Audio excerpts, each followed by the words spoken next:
Shall we just start? I mean, there's a few folks coming in. So we don't have too much time today, so let's maybe just start. Thank you, Scott.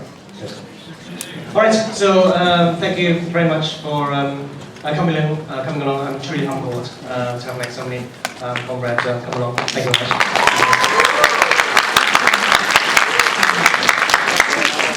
It's my first time in New York Comic Con, and so today I'm very humbled to be invited by the Japan Foundation. Where's the Japan Foundation? There you go.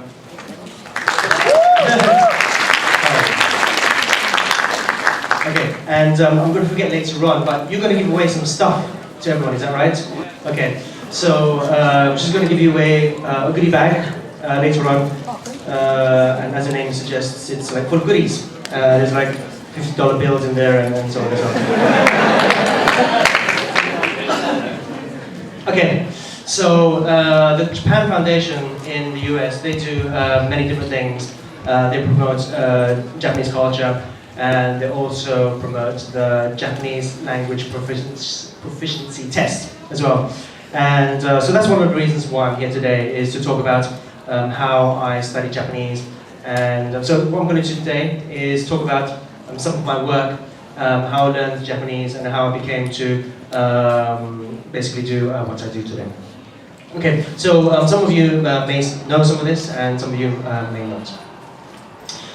Okay, so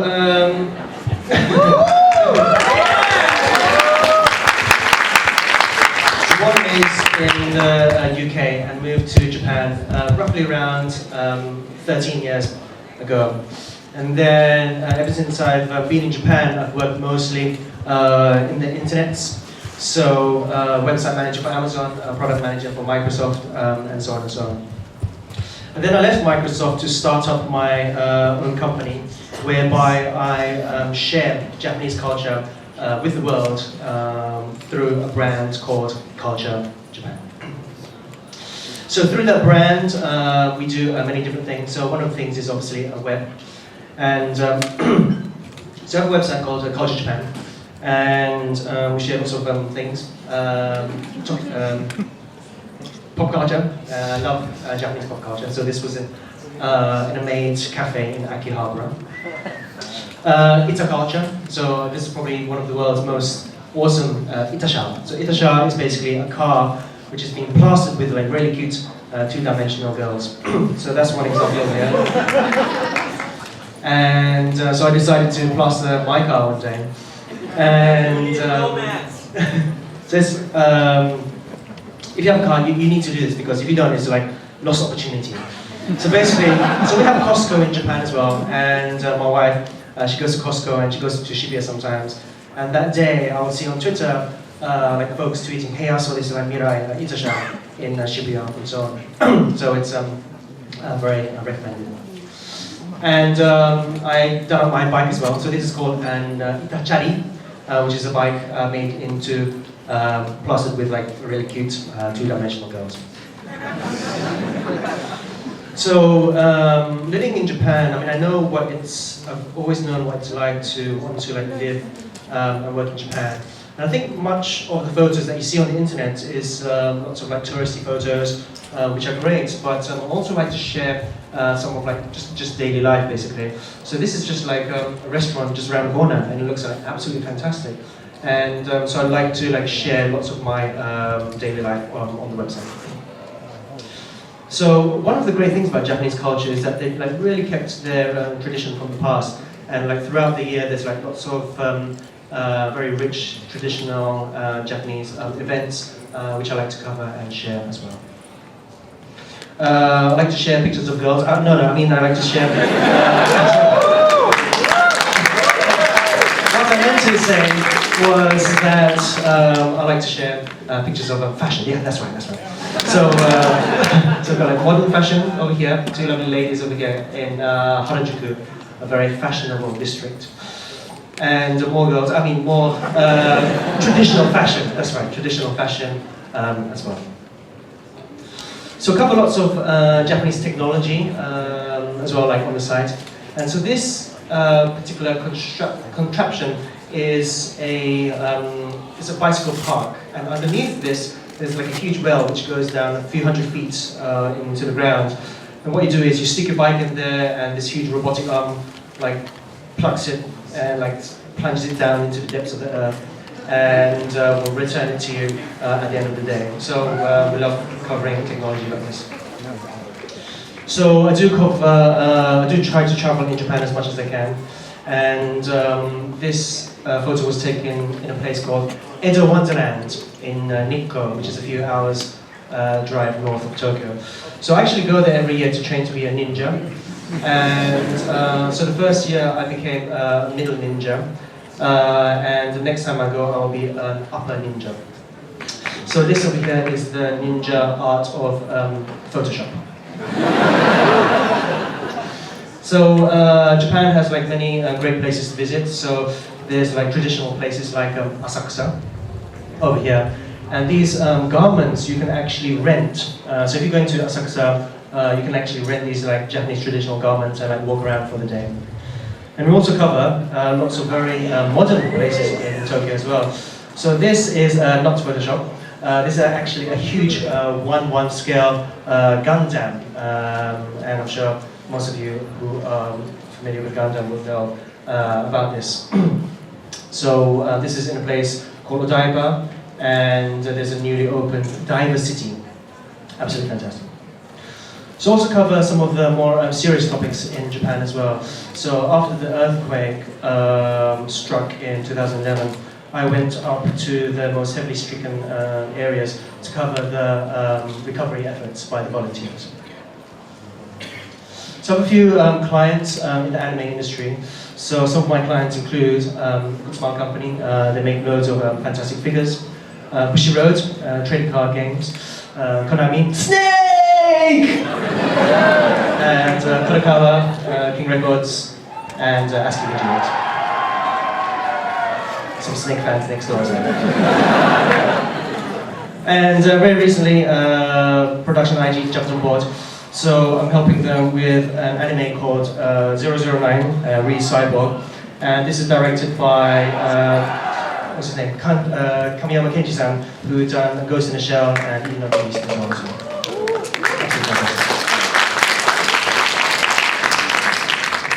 So very recently, I was appointed as a creative director by the Japanese Ministry of Economy, Trade and Industry for a particular project.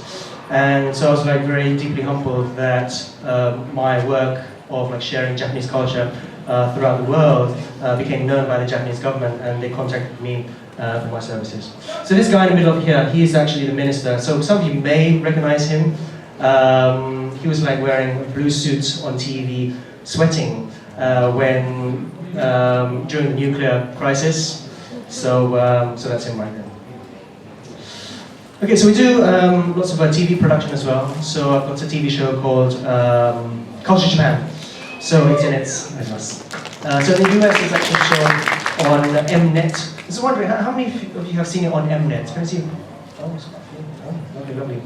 And then so we also show it on like Crunchyroll and like YouTube as well. So in total, how many of you like seen?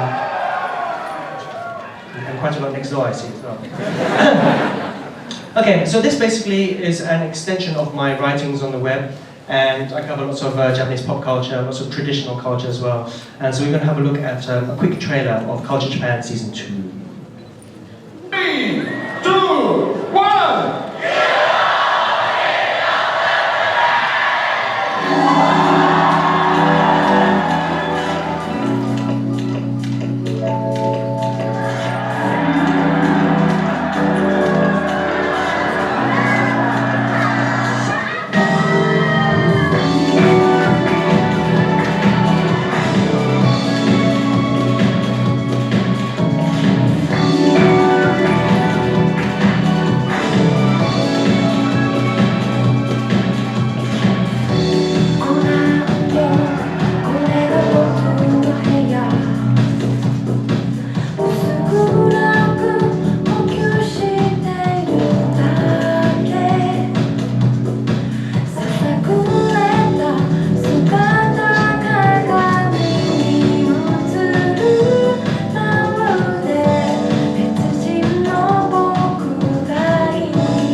Okay, so that was a Culture Japan.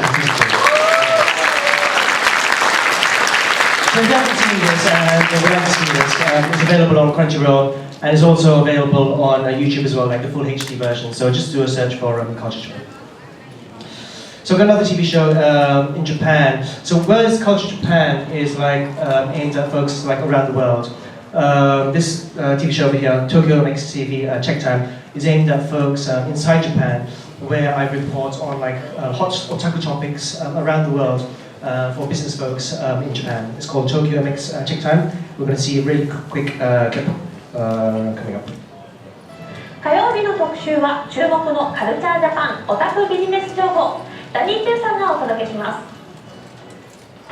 日本のポスカルチャー発信サイトカルチャージャパンのイギリス人プロデューサーダニー・チュー。オタク界の世界的カリスマとしてイベント公演に飛び回っている彼がチェックタイムで最新の秋葉系アイテムビジネス情報を分かりやすくレポート。さあビジネスチャンスあふれるディープなオタクワールドに勇気を出して飛び込もう。カルチャージャパン。 Good morning, Tokyo MX viewers! Tokyo MX をご覧の皆さん、スタジオのおはようございます。チェックタイム火曜日カルチャージャパンコーナー、今週のランキングは Figma! Alright, let's check out the ranking right over there!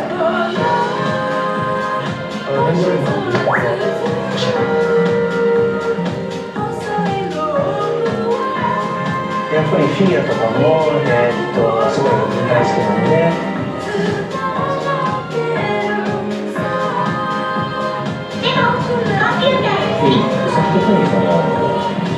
Like Super Mario, Zelda. Japan で聞きましたよ。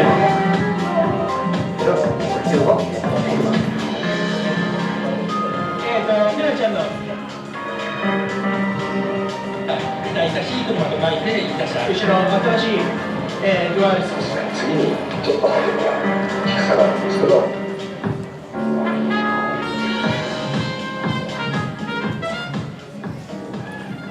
Alright, that's Tokyo MX Check Time. Alright. So, we also are involved in many anime events around the world. So, one event which I'm involved in is Anime Expo. And so I do a little bit of helping out on the MCing side of things. So, we had like Hatsune Miku come over and perform in the flesh. In front of like thousands and thousands. So this was last year. Also help out with an event in Asia called Anime Festival Asia as well, where I look after lots of Seiyu anime producers and so on and so on. I have a few booths. Here are some examples of the booths which I've been developing. I didn't have a chance to develop a booth this time at Comic-Con, but I'll definitely do so next time. Yes. And I do have an event called Culture Japan Night. So wherever I go in the world, I try to like gather like-minded folks like yourself and like have you network amongst each other. So unfortunately, I didn't get time to like arrange something this time, but I'll definitely be back next time, and I'll definitely have Culture Japan Night.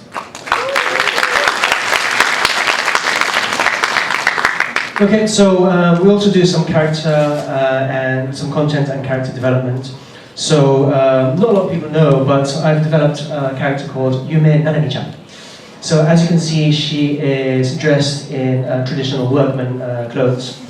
And so the reason is that So Japanese roadworks are really, really cool. I don't know whether you've seen them or not, but they have like flashing lights all over the place. They've got lots of different things like moving about, and it's absolutely fantastic. And I just wanted to like let everyone around the world like know how cool they are. So basically, Japan, they have like these roadwork signs, and this sign over here says, you know, we like fixing the road, and we're going to fix it between the hours of like 8 and 5 o'clock. It's absolutely amazing. You know, they say they're going to fix it between 8 and 5, and they actually do between 8 and 5. So at 5 o'clock, the road's all patched up, and it's like, you know, you wouldn't have known that there was like lots of construction going on. So here's another sign over here. So wherever you go in Japan, there's like this man bowing down, like apologizing to you, and wherever you go, there's like lots of these signs like of being apologized to. So this is just one example over here, and another one over here, another one over here. So the purpose was to have this character at the location of Japanese roadwork sites around Japan, and this probably last year ago actually.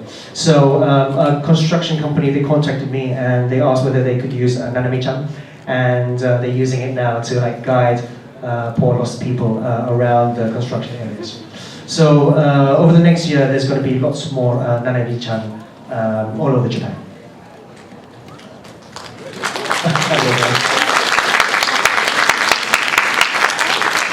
So I have this character called Mirai Seinaga, and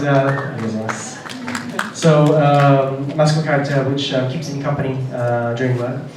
And so Mirai-chan, she's got like a couple of fans around the world, and so here are a bunch of them cosplaying as Mirai-chan. Lots of some fan arts over here. And some of you already know that she's already got her own airlines as well. It's a great Photoshop. And so here are some of her costumes, what she wears from day to day. And so that's actually a story for Mirai-chan called Mirai Millennium. So last year I worked with an animation studio to produce a very short anime sequence which we used on the opening of Culture Japan. And this is it coming up next.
still very rough around the edges, but I am currently working with a few very popular anime writers back in Japan, and I've been trying to develop this story for a very long time, and haven't really had the time because of like Culture Japan production. But this time I've managed to like muster some time to like work on the story, which I'll be talking about more in the future. So here are just like some of the concept art work from Mirai Millennium over here. So it's a science fiction story, but there's also traditional Japan in it as well. So this is a docking bay for some of the retrograde suits, some of the building concepts. Mirai-chan's school, and also one of the Millennium Gates. And here are some sketches from the scenario. And this is the bad guy. And here are some of the other characters. So the three on the right, some of you may have seen before, and the two new ones on the left are ones which were born very recently, and I'll be talking more about them very soon as well. So there's been lots of collaboration work with Japanese companies. So some of you may have noticed, how many have you seen Mayochiki? Did you watch Mayochiki? That's quite a few of you. So Mirai, she made lots of cameo appearances in Mayochiki, and which is by Star Child. And she was also in an anime called Twin Angel by Kadokawa. And she was in a game by Nitro Plus, they bring us Steins Gate and so on, and in a game called Sonic Comi. And she was very recently in a game called Dracula Riots, lots of cameo appearances. Over here, she's actually on the poster in the back. So we develop lots of products as well. So based around my mascot character, Mirai-chan over here. And so one of the products we're working on is doll related over here. So many people ask me, like, Danny, what you grown man, what are you doing carrying around this doll? And I thought the answer was like really obvious. It's because we were carrying them around like 100 years ago. And this is proof. This is proof.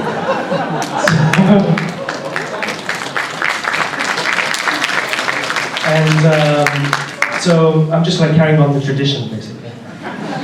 So I think they're kind of like cute, and some photos of some of them here.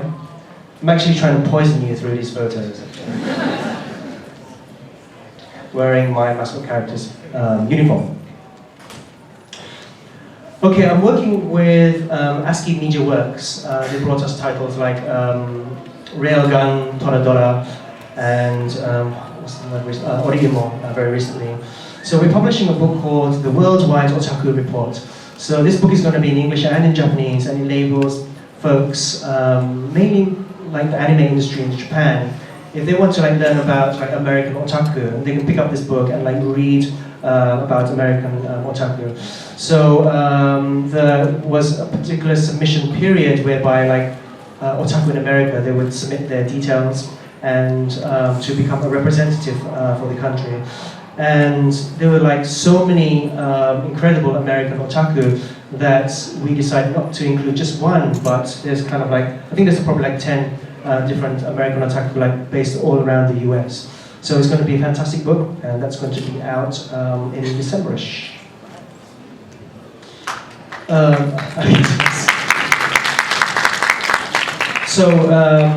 I've been working on, so as a person like learning Japanese, I mean, I know what it's like, and I felt that Japanese learning material, it hasn't been too fun, and I really wanted to make it like much more enjoyable.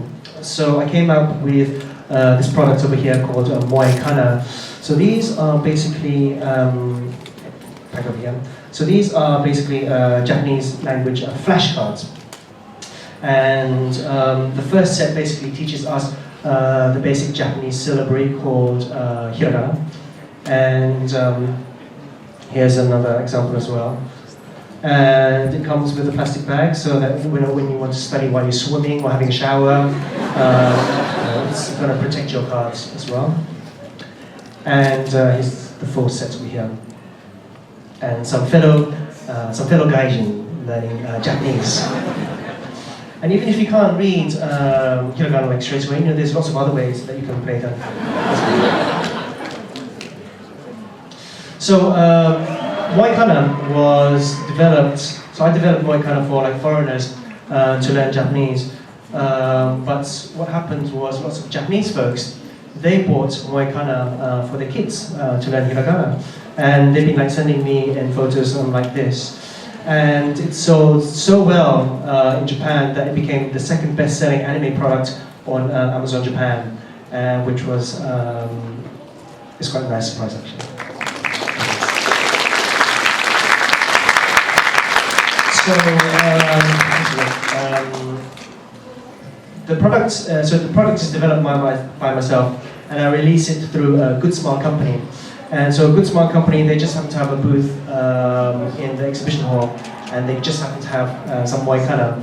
And we're giving away this red card over here, Shogakusei, elementary school student, which is a very important part of Japanese anime culture.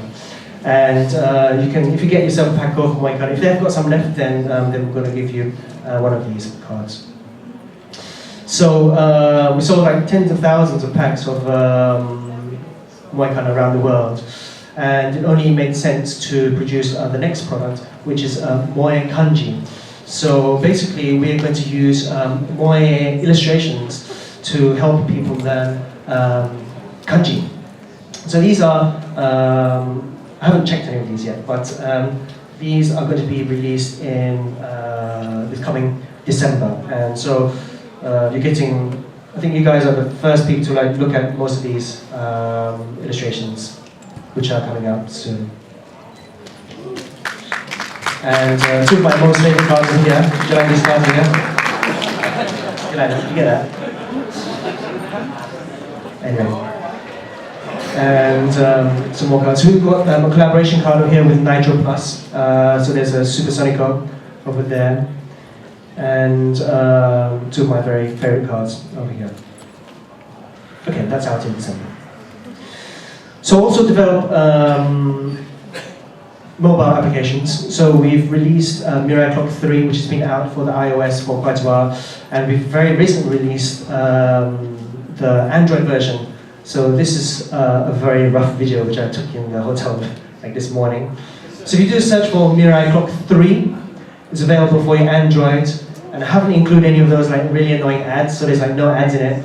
And she will keep you company on those very runnery nights. So you can like tap her and zoom in like that, kind of like stroke her on the head, and you can actually shake the phone as well, and she like makes a very interesting.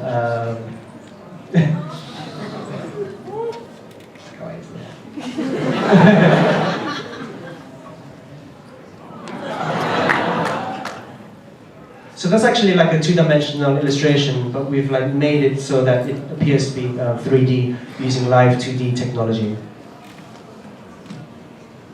So, and if you like drag around, she will like look at where your finger is, and she'll be able to like zoom out again.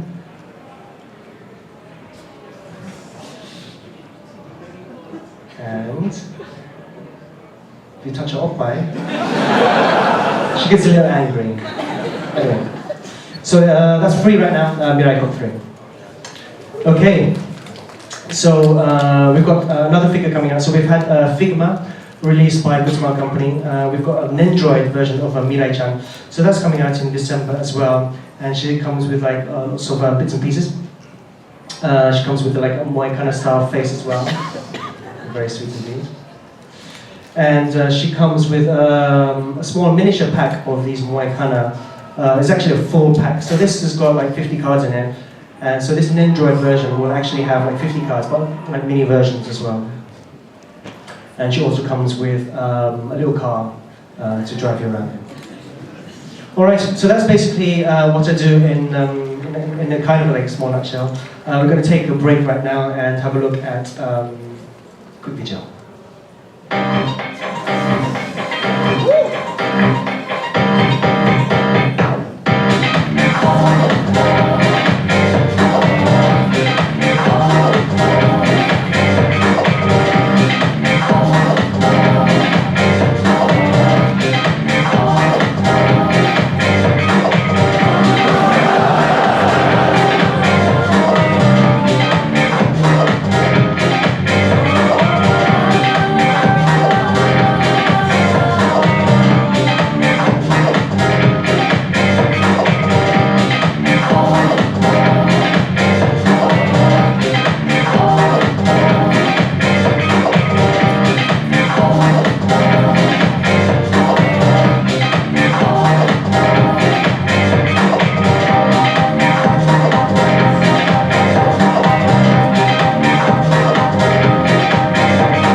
So, yeah, when I'm doing that, like, the people around me, they don't hear any music, and it's like just music, and can be quite embarrassing sometimes, but it's a lot of fun. Anyway, so getting back to today's topic is, so basically what I'm going to go through is like how I learned Japanese and how I became to like do what I do in Japan. So I was born and raised in the UK. They don't get that in Japan. You know, it's only like an overseas thing. So whenever I try to explain that to a Japanese person, they kind of like look at me like this. But anyway, so yeah, born and raised in London, brought up in Hackney, and didn't do incredibly well at school. I was kind of like bullied all the time. I had like the full assortment. I was like gang beaten up, like dragged through gravel, and I had my stuff set on fire. It was a lot of fun. Anyway, so yeah, I was like really lost when I was very young. I like didn't know what I wanted to do in life. And then I discovered Japanese culture. So I discovered Japanese culture through a games machine, the Sega Mega Drive. And this is it over here. And I wanted to like learn more about the Mega Drive. So I went to a Japanese bookshop called the Japan Center. And where I picked up lots of some magazines about Mega Drive, but mostly about like really pretty Japanese young girls. And two-dimensional girls as well, as you can see. So I couldn't read, I didn't have the opportunity to like learn Chinese when I was a kid. So I basically had to like start off from scratch and basically got myself some books, some dictionaries, and basically started to like self-teach myself Japanese. So one of the mangas which I learned lots of Japanese from was Korean Shin-chan. Absolutely fantastic manga series. So when I was at the Japan Center one day, the bookshop where I went to like buy lots of Japanese magazines, I saw this magazine cover, which was this one over here, and all of a sudden it started to like hover, and it started to like glow, and it's like, oh my god, what's this? And it had like this really cute girl on the cover, and I said, okay, that's it. So that's my girlfriend. So I declared her as my girlfriend. So her name was Nishida Hikaru, and I wanted to like know everything about Hikaru-san. So I bought all the CDs and videos and stuff like that. And so this was the sort of music that I listened to like 20 years ago. This is one of her tunes.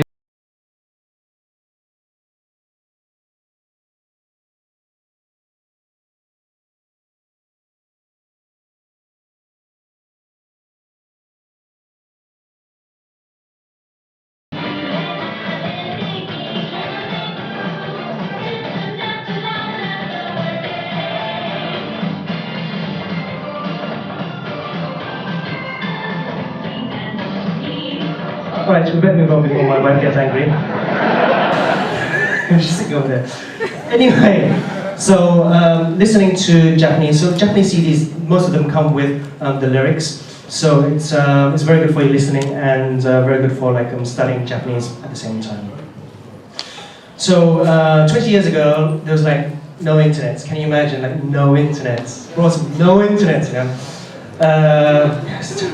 Anyway, so back in the era without any internet, I wanted to like watch Japanese TV. So I went along to a bookshop in St. Paul's, and I started to like, rent these videos, which had like some dramas, some variety shows, some anime and so on. And basically they were like recordings of TV in Japan, and they included the commercials. And so basically at home I would like, leave them playing in the background, and it would be as if I was in Japan, like just going about my business, and there was like Japanese TV. And when I was out and about, I would basically record that onto a cassette tape, and I'd listen to the sounds of those TV shows, which also helped me learn Japanese. Writing is very important. I think in this day and age with the internet, lots of folks, they do try to like learn Japanese solely from the internet. And I think that humans have been like learning languages like for like hundreds and hundreds of years through like speaking and through writing. So I definitely think it's like very important to continue to actually write as much Japanese as you can. So there's lots of kanji, and in order to like learn as much kanji as possible, I basically skipped the stroke order. So when you write kanji, there's like a stroke order, and I decided, okay, I don't want to learn that. I just want to like know how it's read and what it looks like. So this is the sort of thing I've done. Got myself like big pieces of paper, drew like lots of kanji on it, and just stuck it all over my house. So whenever I went to the toilet, there would be like kanji. When I was in the kitchen, there was kanji, and it's basically what I was doing at that time. I didn't realize was I was using a technique called immersion, language immersion.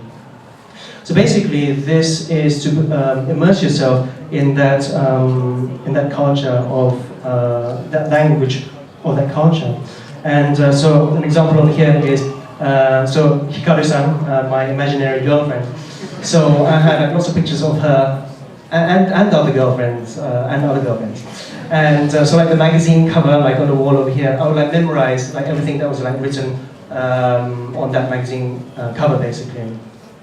And so this like little things like this that we could be doing every day amongst our lives to like help us learn language.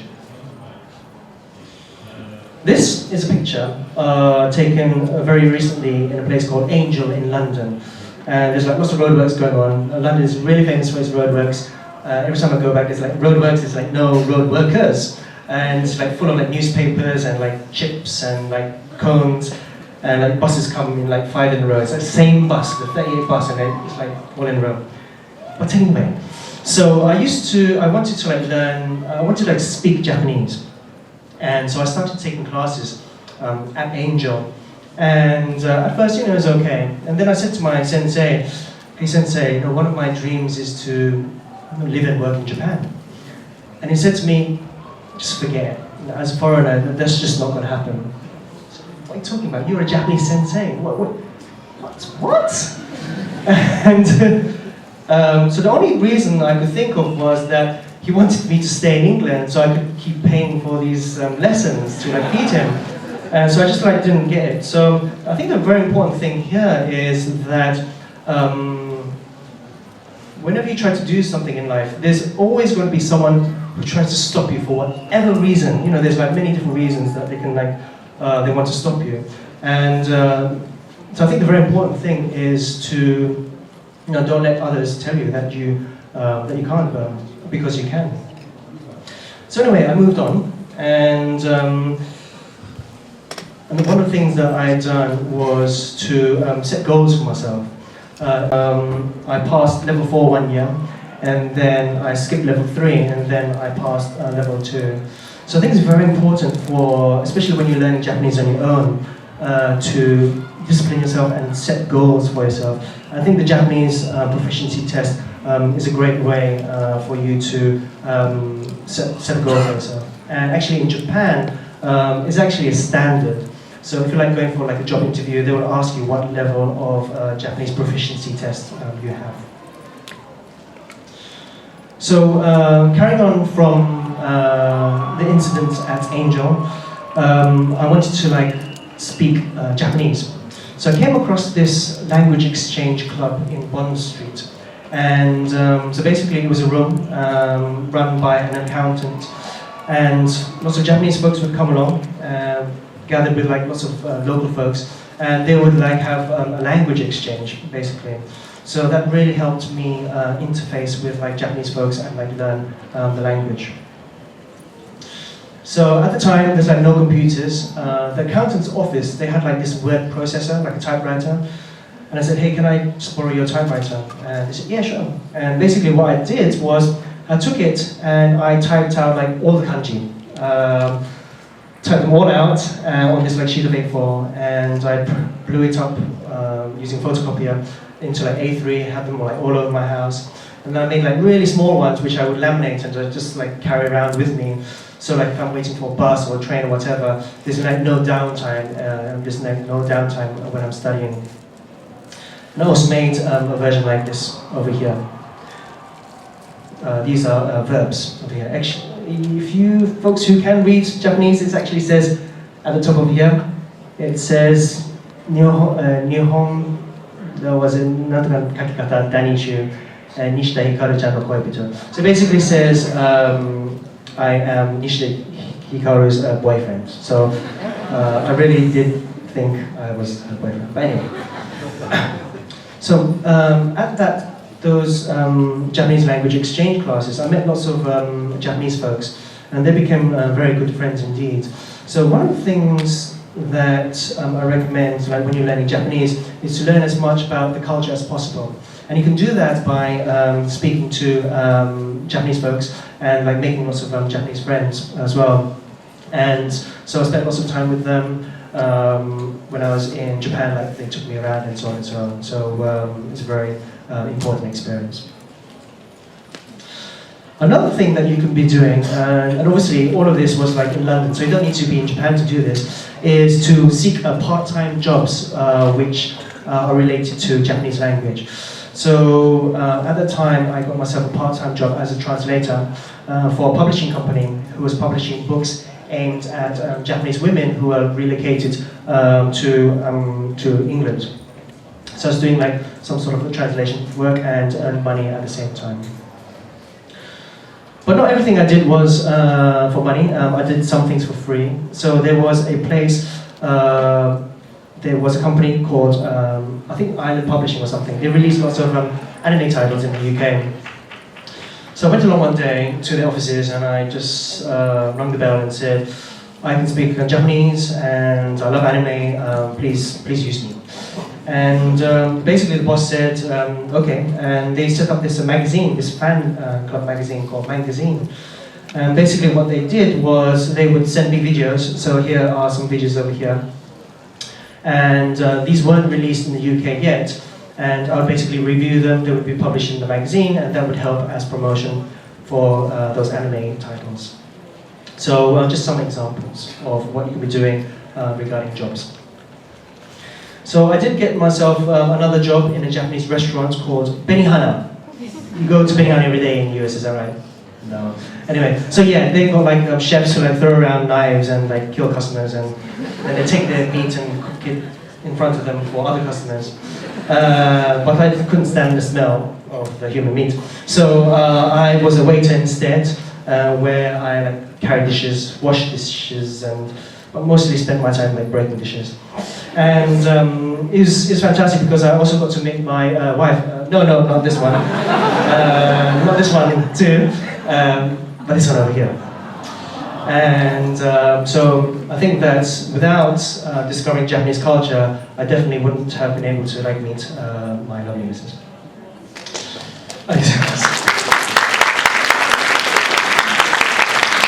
So after working at Benihana, that enabled me to like save some cash to head over to Japan for a few trips. So went to Japan, and so this is another thing that I recommend you to do if you like really interested in Japanese culture. You want to work in the anime industry, or you like really want to like really want to learn language, because it's an incredible stimulation. So this is my first visit over there, and one of the things I wanted to do was to take back the experience that I had with me back to the UK. I mean, obviously I didn't want to leave Japan, but I probably would have got in trouble if I just stayed there. So I got myself this like mini disc player, recorder, and I sat outside of Shibuya and just recorded the ambient sounds of Shibuya. And basically I took those sounds back to me, and when I was in England studying Japanese, I would like listen to those sounds, which served as like a huge motivation for me to actually go back to Japan and listen to those sounds with my own ears. So you notice on the wall there is a picture of a skyline of, it's actually Shinjuku over here, and this was like another motivational talisman for me, which basically helped me study Japanese more.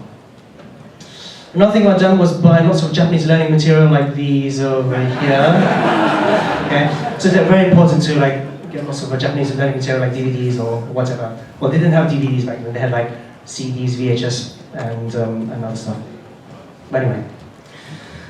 So, I think lots of you do love anime, and I think there's like lots of different cultures that stem from anime. There's like cosplay, there's like games and figures and so on and so on. And I think it's very important for you to connect to other people who have the same sort of passions. So one example is over here. So the guy in the black hat over there, so his name is Yusuke, and he was actually another Nishida Hikaru fan. So I was in Japan and I just saw him in line and I just like introduced myself. Hey, you're a Nishina Hikaru fan? He said, yeah, of course I am, idiot. And because we were like lining up for a concert. But we became like very good friends and like we got to like hang out and so on and so on. So when I was in Japan, I would hang out with him, and when he was in England, he would hang out with me and so on and so on. So it's very important to connect through hobbies because you've already found somebody who really shares the same point of views and the same passions with you. So up until now, I've been like studying lots of colloquial Japanese. I've been studying Japanese on my own, which meant that my Japanese was like very broken, and I knew I wouldn't have like gotten far with my level of Japanese. So I decided to go to university and start to like really brush up on my Japanese. And I can tell you today that with all the Japanese companies I work with right now, that it's like really, really important to be able to like do those communicating with these clients yourself instead of like going through a translator. It's like really, really essential. So further business study of Japanese is very much recommended. So when I was studying Japanese in university at that time, so this is where I lived, in a very, very small apartment. So my wife and I moved out and we lived over here. There's like no washing machine, we had to like wash our clothes in a sink, and it's like really dingy, but we had a great time. It was the first time ever in my life that I passed with top marks. I mean, as you saw earlier on, my marks were absolutely terrible, and I think it's because that I really found a passion in life. And I think once you discover your passion and start to live it, everything just like flows together, and I think it always does. When I was at university, I got myself a job as Japan Airlines ground staff, so helping like poor lost souls in Heathrow Airport. And that was actually a fantastic experience as well, because I got to like meet lots of Japanese passengers, got to meet a few famous folks as well at the same time, and the pay was quite good as well. And then when I graduated, Japan Airlines, they said, Danny, why don't you join us as a computer engineer? And I said, yeah, sure. And so I just joined them as a computer engineer, and not only because of my language abilities, but because of my computing abilities, which I picked up mainly from the internet at that time. So this was my first desk at Japan Airlines. This was still in London, in that little corner over there with the little red box. So that's my first desk. And so at that time I thought, this is like really great. I'm like speaking Japanese, I'm in a Japanese company, but I wasn't in Japan. And so I wanted to be in Japan. I started doing the milk rounds. Did you say milk rounds in the US? Don't do you? So the milk round in England means to like hunt around for a job. So next time, if you want to talk about job hunting and your boss is behind you, you can say, hey Derek, you doing the milk rounds? So it's kind of like a secret code for you, the milk rounds. So anyway, that's called milk rounds, looking for a job. So I stumbled upon this job for a scientific journal called Nature. And they were based in Tokyo.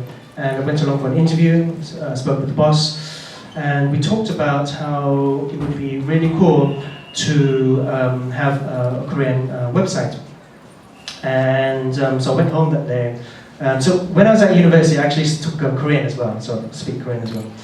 And so I stayed up like very late, and I came up with this mock-up of a Korean website over here, done that in Word. I printed it out, saved it onto a floppy disk, and because I was stalking this CEO, I went to his hotel and stuck it under his door. And when he woke up, it looks like he was like very pleased with what he saw. So he contacted the recruitment agency and demanded to like see me straight away. And so basically what happened was he said to me, okay, Danny, I'm going to send you to Japan for like a week of tests and interviews. I'm not going to pay you, but if you do well, then we'll hire you. If not, then it's your fault. And I said, okay, you've got a deal. So I went over to Japan and went for these interviews and tests and so on. So I did the best I could. It's my like second from last day in Japan. Went back to my hotel. I cried actually, and I've been working all those years to like beef up my Japanese just for that opportunity. Then I got a phone call the next day, and it was David who said, Danny, we'd love to give you a one-way ticket to Japan. And in 1999, I found myself in Japan. And when he called me, I was crying again. Anyway. So, we haven't got too much time left, so I'm just going to skip some of this over here. So after Nature, I made my way to Amazon. This is my team over here as a website manager, Microsoft as a product manager. Then I started my own company called Mirai. This is my first desk. And then I set up a brand called Culture Japan, where we share Japanese culture with the world. Okay. So just two really important points that I want to share with you, and I don't think it's only relates. It's not just for the languages. It's for like anything that you want to do in life. And I think that many humans, they do things based on necessity. So all of us do things based on our basic human instincts. So we need food and shelter. We need to like go to the toilet, and we do that very naturally, and it's built into our natural instincts. But I think that if you have something, if you have like a goal that you want to achieve and you make it a necessity, you will make it happen. And I found that everything I do in life, it's always really helped me get to where I want to be going to. So I'm not telling you that it's going to be plain sailing. You're going to come across hurdles. You're going to come across some like really horrible people and so on and so on. But if it's a need, then you'll always make it happen. So this is something that I always say I preach to everyone, including myself, when there are times which it does get tough. Sometimes it's not all roses. Discover your passion, and the rest will just follow. I think that this is like really important. I spoke to like lots of bosses in the anime industry, and they all say the same thing as well when they go and do their talks. Once you've like discovered your passion and you start to live it, then the rest really does start to follow. And with that, I'd like to thank you very much for listening. Thank you very much.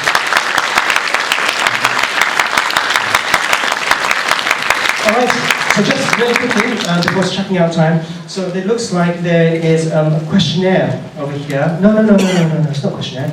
It says it's a test. There's a test over here. It says, please rate your level of satisfaction with the event. I'm going to tell you the answer. No, I know you won't answer. But anyway, so if you fill in the correct answers, then you'll win lots of goodies. And I think, is someone giving out these goodie bags with $50 notes in it? Is that right? Alright. What? There's one bag with a $100 note, is that correct? Okay, lovely. Okay, so I'll give these out. So I have released a CD. So I do a little bit of singing. So I sing on one of these tracks actually. So it's called Mirai Music. It's got all the songs from Culture Japan Season 2. So this is not released yet. It'll be released very soon. And I've only got one over here, but there's like a few hundred of you over here. So what I'm going to do right now is I'd love to have a picture with all of you. So I've got this like lovely wide-angle lens over here, and my missus is going to come over here and take photos of it. Okay? And so if we can kind of gather around here. And what I'd like to do is I'm going to upload this photo, and if you come to my website, there's like an annotation tool. So if you annotate your face, and I'll choose a few, and then I'll send you one of these. Does that sound okay? Does that sound good? Thank you, guys. Right, should we do that? Onegaishimasu.